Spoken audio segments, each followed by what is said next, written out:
किसी नगर में दो आदमियों का घर एक दूसरे से लगा हुआ था। उनमें से एक पड़ोसी दूसरे के प्रति ईर्ष्या और द्वेष रखता था। भले मानस ने सोचा कि मकान छोड़कर कहीं जा बसूं, क्योंकि मैं इस आदमी के प्रति उपकार करता हूं और यह मुझसे वैर ही रखे जाता है। अतः वह वहां से कुछ दूर पर बसे दूसरे नगर में एक अच्छा मकान खरीदकर, जिसमें एक अंधा कुआं भी था, रहने लगा। उसने फकीरों का बाना भी ओढ़ लिया और रात दिन भगवान के भजन में समय बिताने लगा। उसने अपने मकान में कई कक्ष बनवाए, जिनमें वह साधु संतों को ठहराता और भोजन दिया करता था। इससे वह नगर में बहुत प्रसिद्ध हो गया और लोग उससे मिलने को आने लगे। उसकी प्रसिद्धि शीघ्र ही बढ़ गई। दूर दूर से लोग आते और अपनी मनोकामना की पूर्ति के लिए भगवान से प्रार्थना करने के लिए उससे निवेदन करते। उसके चमत्कारों की ख्याति उस नगर में भी पहुंची जहां वह पहले रहा करता था। उसके पुराने पड़ोसी को ये सुनकर और भी ईर्ष्या हुई। उसने निश्चय किया कि उसी के मकान में जाकर उसे मार डालूं। वह जाकर उसके घर पर मिला। संत पुरुष ने अपने पुराने पड़ोसी की बड़ी अभ्यर्थना की। ईर्ष्यालु व्यक्ति ने ये झूठ कहा कि मुझ पर एक विपत्ति पड़ी है, जिसके निवारण के लिए मैं तुमसे प्रार्थना करने आया हूँ, किंतु मैं इस कठिनाई को गुप्त रखना चाहता हूँ और तुम अपने चेलों तथा अन्य साधुओं से कह देना कि जिस समय मैं और तुम बातें कर रहे हो, कोई अन्य व्यक्ति पास में भी न आए। संत पुरुष ने ऐसा ही आदेश दे दिया। अब उस दुष्ट आदमी ने एक झूठ मूठ का लंबा किस्सा बनाया और संत पुरुष से कहने लगा। फिर उसने कहा कि हम लोग टहलते हुए ही इस किस्से का कहना सुनना पूरा करें। संत ने वह भी मान लिया। बात करते करते जब वे कुएं के पास आए तो दुष्ट मनुष्य ने संत को अचानक धक्का देकर कुएं में गिरा दिया और स्वयं चुपके से मकान से चलकर भाग खड़ा हुआ। वह अपने जी में बड़ा प्रसन्न था कि यह आदमी जिसकी प्रसिद्धि ने मुझे जला रखा है, खत्म हो गया। किंतु उस संत पुरुष का भाग्य अच्छा था। उस कुएं में परियां रहती थीं, जिन्होंने उसके गिरने पर उसे हाथों हाथ उठा लिया और सुविधापूर्वक एक जगह बिठा दिया। उसे चोट नहीं आई, लेकिन परियां उसकी दृष्टि से ओझल ही रहीं। वह संत पुरुष सोचने लगा कि इस दशा में मुझे लाने में भगवान की कुछ कृपा ही होगी। थोड़ी देर में उसे ऐसी आवाजें सुनाई देने लगी जैसे दो आदमी आपस में बातें करते हो। एक ने कहा, तुम्हें मालूम है कि यह आदमी कौन है? दूसरे ने कहा, मुझे नहीं मालूम। पहले ने कहा, मैं तुम्हें इसका हाल बताता हूँ। यह अत्यंत सच्चरित्र और शीलवान व्यक्ति है। इसने अपना नगर छोड़कर यहाँ रहना इसलिए शुरू किया कि इसे वहाँ अपने पड़ोसी से जो इससे जलता था उलझना न पड़े। इस नगर में ईश्वर की दया से इसकी ख्याति बहुत बढ़ गई। इस ख्याति के कारण इसका पुराना पड़ोसी और भी जला और उसने इसे मार डालने का इरादा कर लिया। वह इसके घर आया और इसे बहाने से यहाँ लाकर कुएं में गिरा दिया। यदि हम लोग इसकी सहायता न करते तो यह मर ही जाता। पहले ने कहा, अब इसका क्या होगा? दूसरा बोला, सब अच्छा होगा। कल इस नगर का बादशाह इसके पास आकर इससे निवेदन करेगा कि यह उस बादशाह की पुत्री के स्वास्थ्य के लिए भगवान से प्रार्थना करे। पहले ने कहा, राजकुमारी को क्या रोग है? दूसरे ने कहा, राजकुमारी पर मैमून नामक जिन का पुत्र दिमदिम आसक्त है और वही उसके सिर पर चढ़ा रहता है, जिससे राजकुमारी हमेशा बीमार और बदहवास रहती है। उसके हटाने का उपाय बड़ा सरल है। इस संत के घर में एक काली बिल्ली है, जिसकी पूंछ की जड़ के पास एक श्वेत हिस्सा है। इस संत को चाहिए कि उस श्वेत भाग से 7 बाल उखाड़कर अपने पास रखे। जब शहजादी इसके पास लाई जाए तो इसे चाहिए कि वे बाल आग में जलाकर उनका धुआं शहजादी की नाक में पहुंचा दे। इससे वह निरोग हो जाएगी और आगे भी दिमदिम कभी उनके पास नहीं फटकेगा। संत पुरुष ने परियों और उनके साथियों को ये बातचीत सुनकर भली प्रकार याद रखी। रात भर वह कुएं में रहा। सवेरे जब उजाला हुआ तो उसने देखा कि कुएं की दीवार में ऊपर से नीचे तक नोखे बने हुए हैं। वह उनके सहारे थोड़ी ही देर में ऊपर आ गया। उसके शिष्य और भक्त जो रात भर उसे खोजते रहे थे, उसे देखकर अत्यंत प्रसन्न हुए। उसने उनसे कहा कि मैं संयोगवश कुएं में गिर गया था, लेकिन मुझे चोट नहीं आई। फिर वह अपने घर में आकर बैठ गया। थोड़ी ही देर में काली बिल्ली घूमती फिरती उसके पास से निकली। संत पुरुष को कुएं में सुनी बातें याद थीं, इसलिए उसने बिल्ली को पकड़कर उसकी खाल के श्वेत भाग से 7 बाल उखाड़ लिए और अपने पास रखे। कुछ काल के पश्चात नगर का बादशाह वहां आया। उसने अपनी सैनिक टुकड़ी बाहर छोड़ी और कुछ सरदारों के साथ मकान के अंदर आ गया। संत पुरुष ने आदरपूर्वक उसका स्वागत किया। बादशाह ने कहा, हे योगीराज, आप तो सबके दिलों का हाल जानते हैं। आप तो समझ ही गए होंगे कि मैं क्यों यहाँ आया हूँ। संत पुरुष ने कहा, शायद आपकी बेटी अस्वस्थ है और उसके स्वास्थ्य लाभ की आशा ही से आपने मुझ किचन की कुटिया को पवित्र किया है। बादशाह ने कहा, आपने बिल्कुल ठीक कहा, मैं इसी कारण यहाँ आया हूँ। अगर आपके आशीर्वाद से मेरी बेटी स्वस्थ हो जाए तो मेरी सबसे बड़ी चिंता दूर हो जाए। संत पुरुष ने उत्तर दिया, आप अपनी बेटी को यहीं बुलवा लें। मैं भगवान से प्रार्थना करूंगा कि वह स्वस्थ हो जाए और आशा है कि मेरी प्रार्थना स्वीकार होगी। बादशाह ये सुनकर अत्यंत प्रसन्न हुआ। उसके आदेश पर राजकुमारी को उसकी सेविकाओं के साथ वहां ले आया गया। शहजादी का चेहरा चादर से अच्छी तरह ढंका हुआ था ताकि उसे कोई देख न सके। संत पुरुष ने नीचे से चादर का इतना भाग उठाया कि नीचे रखी हुई अंगीठी से उठने वाला धुआं बाहर न जाए। फिर उसने 7 बाल अंगीठी में डाले। धुएं का राजकुमारी की नाक में पहुंचना था कि मैमून जिन का बेटा दिमदिम बड़े जोर से चिल्लाया और तुरंत भाग गया। जिन के जाते ही शहजादी होश में आ गई। वहां संभल कर बैठ गई और अपने को भली भांति छिपा कर पूछने लगी कि मैं कहाँ हूँ और यहाँ मुझे कौन लाया है।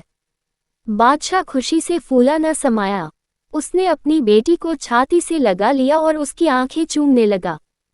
फिर उसने सम्मान स्वरूप संत पुरुष के हाथ चूमे और अपने सभासदों से राय ली कि इस संत पुरुष के उपकार का बदला किस प्रकार चुकाऊं। सभासदों ने एकमत होकर कहा कि राजकुमारी का विवाह इसी संत पुरुष के साथ कर देना चाहिए। बादशाह को सभासदों की सलाह पसंद आए और उसने शहजादी का विवाह उसके उपकारकर्ता के साथ कर दिया। कुछ दिनों बाद बादशाह का प्रमुख अंग मंत्री मर गया और बादशाह ने उसकी जगह अपने दामाद को नियुक्त कर दिया। इसके कुछ समय बाद बादशाह मर गया और चूंकि उस राजकुमारी के अतिरिक्त बादशाह के और कोई संतान नहीं थी, अतएव सभी सभासदों और सामंतों की सहमति से उसका दामाद ही राज्य का अधिकारी और नया बादशाह बन गया। एक दिन वह अपने सरदारों के साथ कहीं जा रहा था कि कुछ दूरी पर उसे अपना पुराना शत्रु दिखाई दिया। नए बादशाह ने अपने मंत्री से चुपके से कहा कि उस आदमी को सहजतापूर्वक मेरे पास ले आओ ताकि वह भयभीत न हो। बादशाह ने उससे कहा, मेरे मित्र, तुम्हें इतने दिनों बाद देखकर प्रसन्न हुआ हूँ, तुमने मुझे पहचाना। वह दुष्ट उसे पहचान कर थर थर कांपने लगा, किंतु बादशाह तो संत पुरुष ही था। उसने उसे 1000 अशर्फियां और कीमती कपड़ों की 20 गांठें भेंट में देकर उसे सुरक्षापूर्वक उसके घर पहुंचा दिया। मैंने अपनी कहानी पूरी करके जिन से कहा कि उस नेक बादशाह ने तो अपने जानी दुश्मन के साथ यह सलूक किया और तुम मुझ पर तनिक भी दया नहीं करते, किंतु मेरी अनुनय का उस पर कोई प्रभाव न हुआ। उसने कहा, मैं तुझे जान से नहीं मार रहा हूँ लेकिन दंड दिए बगैर नहीं छोड़ूंगा, अब मेरा जादू का खेल देख।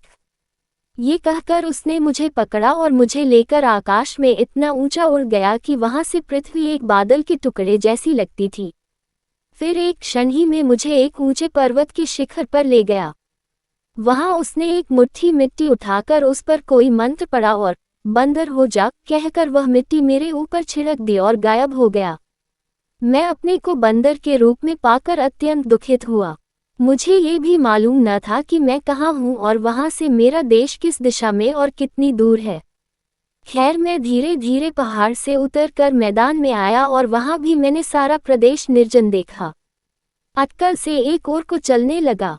1 मास के अंत में मैं समुद्र तट पर पहुंच गया। समुद्र बिल्कुल शांत था और तट से कुछ दूरी पर एक जहाज लंगर डाले खड़ा था। मैंने जहाज पर जाना ही उचित समझा। किनारे के एक पेड़ से 2 टहनियां तोड़ी और उन्हीं के सहारे तैरता हुआ जहाज पर पहुंच गया। जहाज की रस्सी के सहारे मैं जहाज के अंदर पहुंच गया। जहाज में सवार लोग मुझे देखकर बड़े आश्चर्य में पड़े कि जहाज में बंदर कैसे आ गया। वे लोग मेरे आगमन को अपशकुन समझे और मेरा वध करने की बात करने लगे। एक ने कहा, अभी लठला कर इसका सर फोड़ देता हूँ। दूसरे ने कहा, नहीं, यह ऐसे नहीं मरेगा, मैं अभी तीर छोड़कर इनका अंत किए देता हूँ। तीसरे ने मुझे समुद्र में डुबो देने की सलाह दी। मैं उन्हें कैसे बताता कि मैं कौन हूँ। जान बचाकर इधर उधर भागने लगा। अंत में सब ओर से निराश होकर जहाज के कप्तान के पास गया और उसके पांवों पर लौटने लगा। मैंने उसका दामन पकड़ लिया और आंखों में आंसू भरकर चिंचियाने लगा, जैसे उससे प्राण रक्षा की भीख मांग रहा हूँ।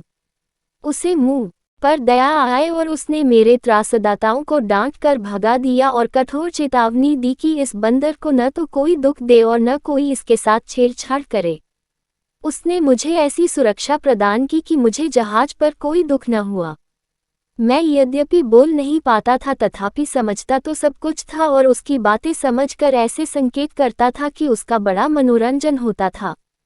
धीरे धीरे जहाज पर सवार सभी लोग मुझ पर कृपालु हो गए और मुझे प्यार करने लगे। 50 दिन की यात्रा के बाद जहाज एक बड़े व्यापार केंद्र में पहुंचा। ये बहुत बड़ा नगर था। उसमें बड़े बड़े मकान थे। जहाज ने मल्लाहों ने जहाज को बंदरगाह में ठहराया। कुछ समय में ही नगर के बड़े बड़े व्यापारी जहाज को देखकर व्यापार की आशा में उस पर पहुंच गए। जहाज पर उनके कई मित्र व्यापारी थे। यह मित्र आपस की बातें करने लगे और यात्रा का हाल कहने सुनने लगे, क्योंकि जहाज बहुत से देशों से घूमता हुआ आया था। नगर के व्यापारियों में कई ऐसे भी थे जो वहां के ऐश्वर्यवान बादशाह के दरबार में आते जाते थे। उन्होंने कहा कि हमारा बादशाह तुम्हारे जहाज के यहाँ आने से बड़ा प्रसन्न हुआ है। इसका कारण यह है कि उसे आशा है कि तुम लोगों में कोई सुलेखक भी होगा। बात यह है कि हमारा मंत्री हाल ही में मर गया है। वह अत्यंत निपुण सुलेख करता था। बादशाह गुणियों का बड़ा सम्मान करता है और चाहता है कि उस मंत्री जैसा सुलेखक उसे मिले। इसी चिंता में वह हमेशा रहता है। इसलिए उसने ये कागज भेजा है जिस पर सुलेखन के लिए रेखाएं खींची हैं। बादशाह चाहता है कि अगर कोई आदमी तुम में से काफी पढ़ा लिखा हो तो वह इस पर कुछ इबारत लिखे। उसने कसम खाई है कि वह उसी व्यक्ति को दिवंगत मंत्री का पद देगा जो उसकी भांति सुलेखन कर सकेगा। और अभी तक बहुत ढूंढने पर भी उसे अपने देश में कोई ऐसा गुणी व्यक्ति नहीं मिल पाया है। ये सुनकर मैंने बादशाह के सरदार के हाथ से झपटकर वह कागज ले लिया। इस पर जहाज के सभी लोग, विशेषतः पढ़े लिखे व्यापारी, चीख पुकार करने लगे कि यह बंदर अभी इस कागज को चीर फाड़कर समुद्र में फेंक देगा। किंतु जब उन्होंने देखा कि मैंने कागज बड़े ढंग से पकड़ा है तो सब चुप होकर देखने लगे। मैंने संकेत से कहा कि मैं इस पर लेखन कर सकता हूँ। उन लोगों को मेरी बात पर क्या विश्वास होता और सब प्रयत्न करने लगे कि मुझे पकड़कर मेरे हाथ से कागज ले लें। किंतु जहाज के कप्तान ने उन्हें रोका और कहा, हमें इसकी परीक्षा लेनी चाहिए। अगर इसने कागज को खराब किया तो मैं आपको विश्वास दिलाता हूँ कि इसे कड़ा दंड दूंगा। अगर उसने लिख लिया तो मैं अपने पुत्र की भांति इसे रखूंगा। मुझे मालूम है कि यह कागज को खराब नहीं करेगा। मैंने बराबर देखा कि ये दूसरे बंदरों जैसा नहीं है अपितु अत्यंत बुद्धिमान है। कप्तान की इस बात पर सब लोग रुक गए और मैंने कलम लेकर 4 कविता पंक्तियां इतने सुंदर ढंग से लिखी जैसे कोई व्यापारी या अन्य नागरिक न लिख पाता। सरदार मेरा लिखा कागज बादशाह के पास ले गया। बादशाह ने मेरे सुलेख को भी पसंद किया और मेरी कविता को भी। उसने सरदारों से कहा कि एक भारी खिलत सम्मान परिधान ले जाओ और उस आदमी को पहनाओ जिसने ये लिखा है, और एक बढ़िया घोड़ा भी घुड़साल से ले जाओ और उसे सम्मानपूर्वक सवार कराकर यहाँ ले आओ। सरदार यह आज्ञा सुनकर हंस पड़ा। बादशाह को बड़ा क्रोध आया। उसने कड़क कर कहा, यह क्या बदतमीजी है, तुम्हें दंड का भय नहीं है। सरदार हाथ जोड़कर बोला, महाराज क्षमा करें, ये लेख किसी मनुष्य ने नहीं लिखा, एक बंदर ने इसे लिखा है।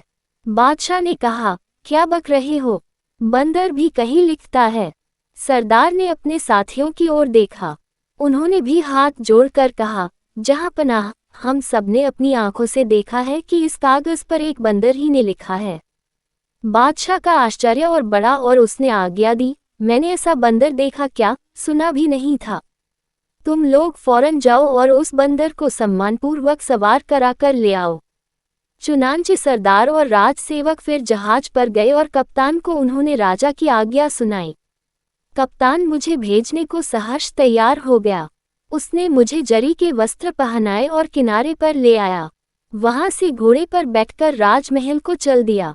महल में न केवल बादशाह ही मेरी प्रतीक्षा कर रहा था, अपितु नागरिकों की बड़ी भीड़ भी सुलेखन करने वाले बंदर को देखने आई हुई थी।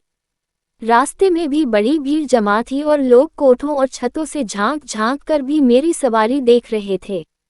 सब लोग आश्चर्य कर रहे थे कि बादशाह ने एक बंदर को मंत्रिपद संभालने को बुलाया है। कुछ लोग इस बात पर हंस रहे थे और बादशाह का मजाक भी उड़ा रहे थे। मैं दरबार में पहुंचा तो देखा कि बादशाह सिंहासन पर बैठा है और सभासद और सरदार अपनी अपनी जगह खड़े हैं। मैंने दरबार के शिष्टाचार के अनुसार 3 बार कोर्निश भूमि तक हाथ ले जाकर प्रणाम करना की और एक और अदब से खड़ा हो गया।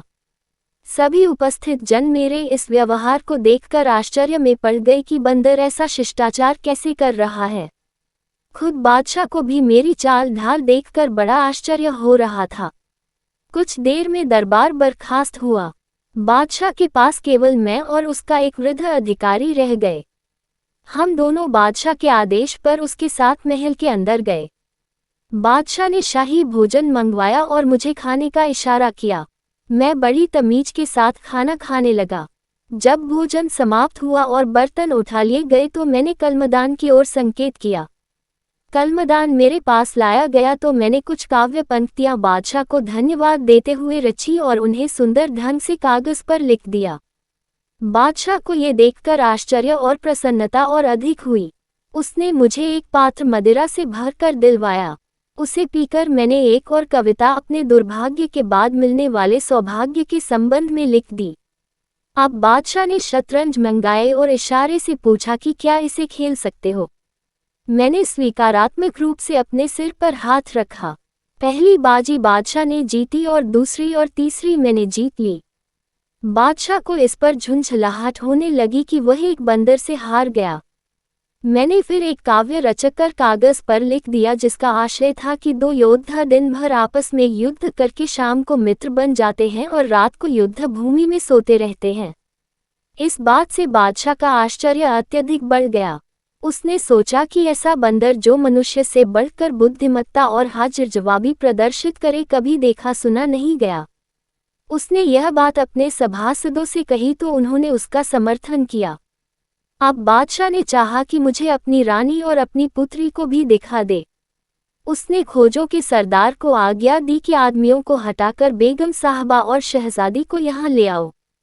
बेगम तो साधारण रूप से आए लेकिन शहजादी ने जो मुंह खोले आई थी, मुझे देखकर नकाब डाल लिया और बाप से बिगड़कर बोली कि आपको क्या हो गया है कि अपरिचित पुरुष के सामने मुझे मुंह खोले हुए बुला लिया। बादशाह ने कहा, तुम्हारे होश हवास तो ठिकाने हैं। यहाँ कौन मर्द है सिवाय मेरे, और मैं तुम्हारा बाप हूँ। मेरे सामने तो तुम्हें मुंह खोलकर आना चाहिए, और तुम हो कि खुद गलती पर हो और मुझे दोष देती हो। शहजादी ने हाथ जोड़कर कहा, अब्बा हुजूर, मेरी कोई गलती नहीं है। यह एक बड़े बादशाह का पुत्र है और जादू के कारण इस दशा को पहुंचा है। इबलीस के देवते ने, जो एक शक्तिशाली जिन है, पहले आबनूस के द्वीप के बादशाह अबू तैमुरस की बेटी की हत्या कर दी, फिर इस शहजादे को अपने जादू से बंदर बना दिया। बादशाह को यह सुनकर बड़ा आश्चर्य हुआ। उसने मुझसे पूछा कि क्या ये बात ठीक है। मैंने सर पर हाथ रखकर इशारे से कहा कि शहजादी ने जो कुछ कहा है बिल्कुल ठीक कहा है। अब बादशाह ने शहजादी से पूछा कि तुम्हें ये सब किस्सा कैसे मालूम हुआ। उसने कहा, आपको याद होगा कि जब मेरा दूध छुड़ाया गया था तो मेरी देख रेख और पालन पोषण के लिए एक बुढ़िया रखी गई थी। वह जादू टोनों में पारंगत थी। उसने मुझे इस विद्या के 70 अंग सिखा दिए। अब मुझ में इतनी शक्ति है कि चाहूं तो आपका सारा देश उठाकर समुद्र में फेंक दूं। जो व्यक्ति जादू के जोर से मनुष्य के बजाय किसी अन्य जीव को देह धारण कर लेते हैं, मैं उन्हें तुरंत पहचान लेती हूँ और मुझे ये भी मालूम हो जाता है कि किसके जादू से यह हुआ है। इसीलिए मैंने इसे पहली ही नज़र में पहचान लिया कि यह बंदर नहीं है बल्कि राजकुमार है। बादशाह ने कहा, बेटी, तुम इतनी गुणी हो, यह मुझे मालूम ही नहीं था। लेकिन क्या तुम में इतनी शक्ति भी है कि इसे अपनी पहली देह में दोबारा पहुंचा दो? राजकुमारी ने, जिसका नाम मलिका हसन था, कहा, निस्संदेह मुझ में ऐसी शक्ति है। बादशाह ने कहा, अगर तुमने ऐसा किया तो मैं तुम्हारा बड़ा आभार मानूंगा और इस राजकुमार को अपना मंत्री बनाकर तुम्हारे साथ इसका विवाह कर दूंगा। शहजादी ने पिता की आज्ञा शिरोधार्य कर अपने सामान में से एक छड़ी मंगवाई जिस पर हिब्रू और मिस्री भाषा में कुछ अक्षर खुदे थे। फिर उसने अपने पिता से कहा कि आप लोग कुछ दूरी पर सुरक्षापूर्वक बैठें। हम लोगों ने ऐसा किया तो शहजादी ने कक्ष की भूमि पर छड़ी से एक बड़ा गोला खींचा और हिब्रू और मिस्री भाषाओं के कुछ मंत्र पढ़ने लगी। इसके पश्चात वह घेरे के अंदर चली गई और कुरान शरीफ की कुछ आयतों का पाठ आरंभ कर दिया।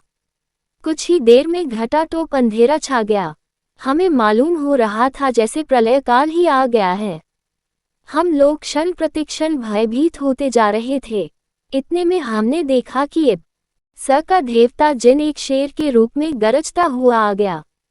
शहजादी ने कहा, दुष्ट, तुझे चाहिए था कि मेरे बुलाने पर मेरे पास विनयपूर्वक आता। तेरी यह हिम्मत कि मुझे डराने को ये रूप रख कर आया है। शेर बोला, मनुष्यों और जिन्नों में समझौता हुआ था कि एक दूसरे के मामलों में दखल न देंगे, तूने उस समझौते को तोड़ा है। शहजादी बोली, तूने पहले वह समझौता तोड़ा है। शेर ने गरज के कहा कि तेरी इस गुस्ताखी का मजा चखाता हूँ जो तूने मुझे यहाँ आने की तकलीफ देकर की है। ये कहकर वह मुंह फाड़कर शहजादी की ओर झपटा। वह होशियार थी, उछलकर पीछे हट गई और अपने सिर से एक बाल उखाड़ा और उसे मंत्र करके फेंक दिया। वह बाल तलवार बन गया और उसने शेर के धड़ के 2 टुकड़े कर दिए। लेकिन ये टुकड़े गायब हो गए और सिर्फ सिर रह गया जो बिच्छू बन गया। अब शहजादी ने सांप का रूप धारण किया और उस पर टूट पड़ी। बिच्छू थोड़ी ही देर में घबरा कर पक्षी बन गया और आसमान में उड़ गया। शहजादी भी उकाब बनकर उसके पीछे पड़ गई। उड़ते उड़ते दोनों हमारी दृष्टि से छुप गए। कुछ ही देर में हमारे सामने की भूमि फट गई और उसमें से 2 बिल्लियां लड़ती हुई निकलीं, एक काली थी दूसरी सफ़ेद। कुछ देर तक वे दुम खड़ी करके चीखती रही, फिर काली बिल्ली भेड़िया बनकर सफ़ेद बिल्ली पर झपटी। सफ़ेद बिल्ली कोई उपाय न देखकर कीड़ा बन गई और तुरंत एक पेड़ पर चढ़कर उसमें लटके अनार के अंदर घुस गई। वह अनार बढ़ने लगा और बढ़ते बढ़ते एक घड़े का आकार का हो गया। फिर वह पेड़ से अलग हो गया और हवा में इधर उधर लहराने लगा। कुछ देर में वह अनार जमीन पर गिरकर फट गया और उसके टुकड़े इधर उधर बिखर गए। उसमें से सैकड़ों दाने पृथ्वी पर गिरकर फैल गए। अब वह भेड़िया तुरंत एक मुर्गा बन गया और उसने अनार के बिखरे हुए दानों को जल्दी जल्दी चुनना शुरू कर दिया। जब वह सारे दाने खा चुका तो हम लोगों के पास आया और जोर से बांग देने लगा, जैसे पूछता हो कि कोई दाना रह तो नहीं गया। वह स्वयं भी इधर उधर दौड़कर देखने लगा। एक दाना नहर के किनारे पड़ा था। मुर्गा दौड़ा कि उसे भी खा ले, लेकिन वह दाना लुढ़कता हुआ नहर में गिर गया। नहर में गिरकर वह दाना मछली बन गया। मुर्गा भी उसके पीछे नहर में कूद गया। कुछ देर तक दोनों आंखों से ओझल रहे, फिर बड़े जोर की चीख पुकार हुई जिससे हम लोग बहुत डर गए। फिर देखा कि जिन और शहजादी दोनों अग्निपुंज हो गए हैं और एक दूसरे की ओर लपटें फेंक रहे हैं जैसे कि आपस में लड़ाई कर रहे हों। ऐसा मालूम होता था कि हर तरफ आग ही आग फैली है। हम इस डर से कांपने लगे कि यह आग हमें तो क्या सारे देश को भूनकर रख देगी। इससे भी भयानक एक समय आया जब जिन शहजादी से लड़ना छोड़कर हमारी ओर झपटा और हमारी ओर लपटें फेंकने लगा। लेकिन शहजादी भी झपट कर आई। उसने जिन को दूर हटा दिया और हमें और सुरक्षित स्थान पर कर दिया। फिर भी इतनी देर में खोजा जलकर भस्म हो गया। बादशाह का मुंह झुलस गया और मेरी दाईं आंख में एक चिनगारी पड़ गई जिससे मेरी वह आंख फूट गई। इतने में हम लोगों ने बड़ी जोर का जयघोष सुना। शहजादी मलिका हसन अपने साधारण शरीर में आ गई और जिन राख का ढेर होकर दिखाई देने लगा। फिर शहजादी ने एक गुलाम से पानी मंगवाया और उसे अभिमंत्रित कर मुझ पर छिड़का और बोली, अगर तू जादू के जोर से बंदर बना है तो फिर से अपनी पहली काया में आ जा और पहले की तरह मनुष्य बन जा। उसके इतना कहते ही मैं पहले जैसा बन गया। सिवाय दाईं आंख फूटने के मुझे और कोई हानि नहीं हुई। मैंने चाहा कि शहजादी को इस उपकार पर धन्यवाद दूं, किंतु शहजादी ने इसका अवसर नहीं दिया। वह बादशाह की तरफ मुंह करके बोली, यद्यपि मैंने जिन को भस्म कर दिया है लेकिन मैं भी बच नहीं सकूंगी। हमारी समझ में कुछ नहीं आया तो उसने बताया, यह अग्नि युद्ध बड़ा भयानक होता है। इसकी आग कुछ क्षणों में मुझे भस्म कर देगी। जब मैं मुर्गा बनी थी उस समय अगर अनार का आखिरी दाना, जिसमें जिन ने स्वयं को छुपा रखा था, मेरे अंदर पहुंच जाता तो जिन उसी समय खत्म हो जाता और मुझे कोई हानि न पहुंचती। किंतु वह बचकर फिर मुझसे युद्ध करने के योग्य हो गया। अब विवश होकर मुझे अग्नि युद्ध पर उतरना पड़ा। जिन ने ये तो समझ लिया कि मैं जादू में निपुण हूँ और उस पर भारी पड़ती हूँ, फिर भी वह अंत समय तक प्राणपण से युद्ध करता रहा। मैंने उसे जलाकर भस्म तो कर दिया, लेकिन इस आग से स्वयं को मुक्त नहीं कर पाऊंगी। बादशाह ने रोकर कहा, बेटी तुम कैसी बातें करती हो? तुम्हारे बगैर हम लोग क्या करेंगे? देखती नहीं कि खोजा मर गया है, मेरा मुंह झुलस गया है और यह शहजादा जिसका तुमने इतना उपकार किया है दाईं आंख से काना हो गया है। बादशाह इस तरह सिर धुन रहा था और मैं भी रो पीट रहा था कि शहजादी ने चिल्लान शुरू किया, हाय जली, हाय मरी। और देखते ही देखते वह भी जलकर जिन की तरह राख का ढेर हो गई। दूसरे फकीर ने आंसू बहाते हुए जुबैदा से कहा कि हे सुंदरी, उस समय मुझे जितना दुख हुआ वह वर्णन के बाहर है। मैं सोच रहा था कि अगर मैं बंदर तो क्या कुत्ता भी हो जाता और आजीवन वैसा ही रहता तो भी इस बात से अच्छी बात होती कि ऐसी गुणवती राजकुमारी, जिसने मुझ पर इतना एहसान किया, इस तरह जान से हाथ धोए। बादशाह भी अपनी बेटी के दुख में इतना रोया पीटा कि बेहोश हो गया। मुझे भय लगने लगा कि ऐसा न हो कि इस दारुण दुख से उसकी जान चली जाए। चारों ओर हाहाकार होने लगा और राजमहल में प्रलय का सा दृश्य उपस्थित हो गया।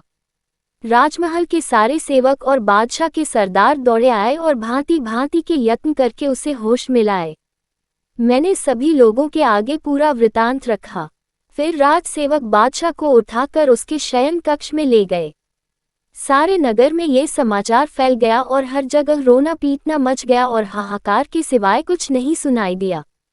उन लोगों ने 7 दिन तक शहजादी के लिए शोक किया और उनके देश में मातम की जो रस्में होती थी सभी पूरी की। अंत में जिन की राख के ढेर को हवा में उड़ा दिया गया। शहजादी की भस्म को एक बहुमूल्य रेशमी थैले में भर कर दफन कर दिया गया और उस पर समाधि बना दी गई। बादशाह शहजादी के दुख में बीमार पड़ गया। 1 महीने में वह स्वस्थ हुआ। फिर उसने मुझे बुलाया और कहा, शहजादे, तेरे कारण मुझ पर असहनीय दुख पड़े हैं। मेरी प्यारी बेटी तेरे ही कारण भस्म हो गई। मेरा विश्वासी खोजों का सरदार जलकर मर गया और मैं भी मरते मरते बचा। तेरा स्वयं इसमें कोई दोष नहीं है, इसलिए मैं तुझे दंड नहीं देता। किंतु तेरा आगमन दुर्भाग्यपूर्ण रहा है और तू जहाँ रहेगा मुसीबत आएगी। इसलिए मैं तुझे यहाँ रहने की अनुमति नहीं दे सकता। तू तुरंत यहाँ से मुंह काला कर। अगर तू यहाँ थोड़ी देर तक भी दिखाई दिया तो मैं स्वयं को न संभाल सकूंगा और तुझे कठोर दंड दूंगा। इसी प्रकार वह बहुत देर तक बकता झकता रहा। मैं सिर झुकाकर सब कुछ सुनता रहा। मैं कह भी क्या सकता था। बादशाह के चुप होते ही मैं उसके सामने से हट आया और महल से बाहर निकल गया। नगर में भी मुझे चैन न मिला। नगर निवासी शहजादी के शोक में विह्वल थे और मुझे ही उसकी मृत्यु का कारण समझकर जहां मुझे पहचानते मुझे मारने के लिए झपटते थे। मैंने विवश होकर अपनी जान बचाने के लिए दाढ़ी, मूंछें और भव्य मुनरवा डाली और फकीरों के से वस्त्र पहन लिए और वहां से चल दिया। नगर से बाहर आकर भी मैं पश्चाताप की आग में बराबर जलता रहा और अपने जीवन को धिक्कारता रहा, जिसके कारण दो रूपसी राजकुमारियां काल कवलित हुईं। इसी दशा में मैं बहुत समय तक देश देश फिरता रहा, लेकिन मेरा ठिकाना कहीं न लगा। अंत में मैंने सोचा कि बगदाद नगर में जाऊं और अति दयाशील खलीफा हारून रशीद से अपनी व्यथा गाथा का वर्णन करूं। संभव है वे मुझ पर दया करके मेरे लिए कोई उचित प्रबंध कर दें। मैं आज शाम ही को इस नगर में पहुंचा। सबसे पहले इस फकीर से, जिसने अभी अभी अपना हाल कहा है, मेरी भेंट हुई। आपके यहाँ हम कैसे आए ये बताना मुझे जरूरी नहीं है, क्योंकि वह पहला फकीर बता ही चुका है। जब दूसरे फकीर ने अपना वृतांत पूरा कर लिया तो जुबैदा ने उससे कहा कि हमने तुझे भी क्षमा किया, तू जहाँ चाहे वहाँ जाने के लिए स्वतंत्र है। अब दूसरे फकीर ने भी इच्छा प्रकट की कि अपने तीसरे साथी को जीवन गाथा भी सुनना चाहता हूँ। इस पर जुबैदा ने कहा, अच्छा, तुम भी मजदूर और पहले फकीर के पास जाकर चुपचाप बैठ जाओ। उसने ऐसा ही किया। जुबैदा ने अब तीसरे फकीर से अपनी कहानी सुनाने को कहा और उसने जुबैदा के सामने बैठकर कहना आरंभ किया।